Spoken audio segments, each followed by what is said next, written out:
Happy Friday, everybody. This is Carrie with Head in the Game Fitness.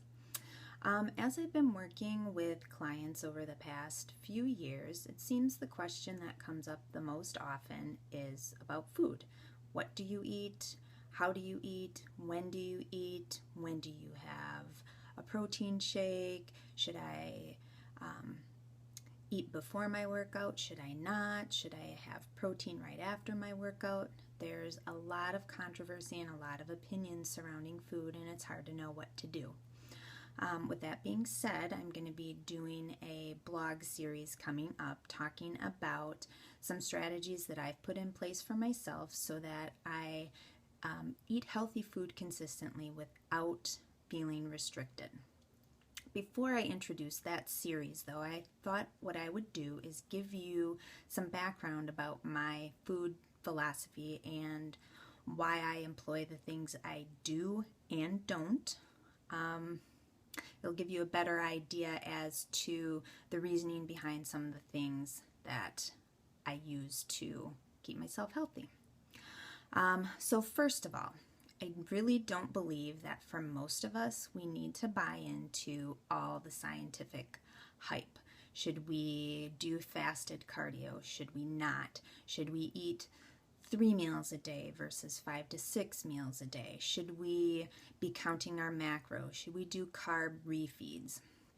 I certainly won't argue with the research and the science out there that talks about what all these various approaches do to your blood sugar and your hormones.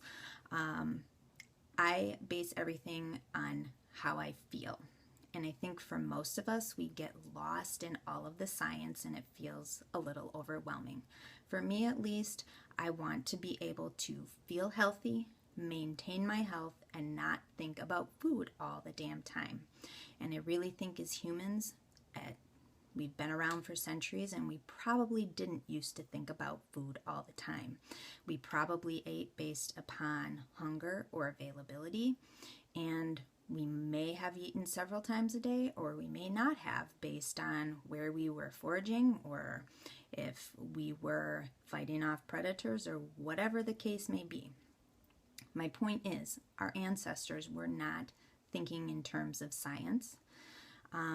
Also, I don't believe whether we count our macros or we eat 3 meals a day or 5 meals a day or we do fasted cardio, any of those things, they aren't what have made us as a culture fat or overweight or obese. I think it really, in that case, boils down to the quality of the food that we eat, not necessarily timing, being more sedentary, and a lot of things tied in with stressors in our life. I really don't think it's all this sciencey stuff that's going on in your body. Again, I don't have the science to back that up. I just know from my own personal experience, I don't tend to approach food from a science perspective, and I'm doing just fine. My health is very good. The second thing with my approach for food, there's 4 basic guidelines that I think if you are keeping those in mind with your choices, you're going to be healthy and you're going to do just fine. So first of all, eat whole food most of the time. We all know what that is. I don't have to tell you that means protein, veggies, fruits, dairy. It's not the junk that we don't know how to pronounce in the box food and all of the crazy deep fried stuff that we find in a fast food restaurant. We know what whole food is. Eat that more of the time than not. But indulge on some of your favorite things from time to time. That is not going to derail your health to have a glass of wine, a beer, a chocolate bar.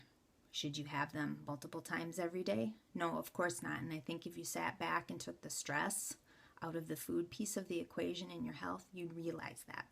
Next, figure out your hunger cues. A lot of us, myself included, learn to eat for things other than hunger. I ate when I was angry or bored. Bored is still hard for me. When I'm feeling like I've got nothing to do, I tend to munch, but I'm aware of it and I never used to be.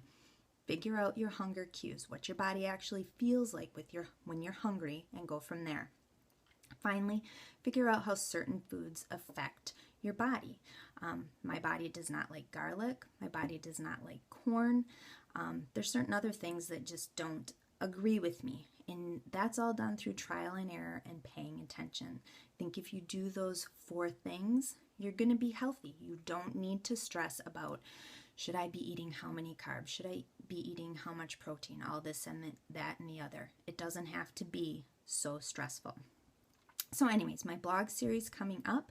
You now know what I'm about as far as how I approach food, and I'm going to be sharing some strategies with you that I use and have kind of helped me stay consistent with healthy eating. So stay tuned. I hope you enjoy, and I will see you soon. Thanks.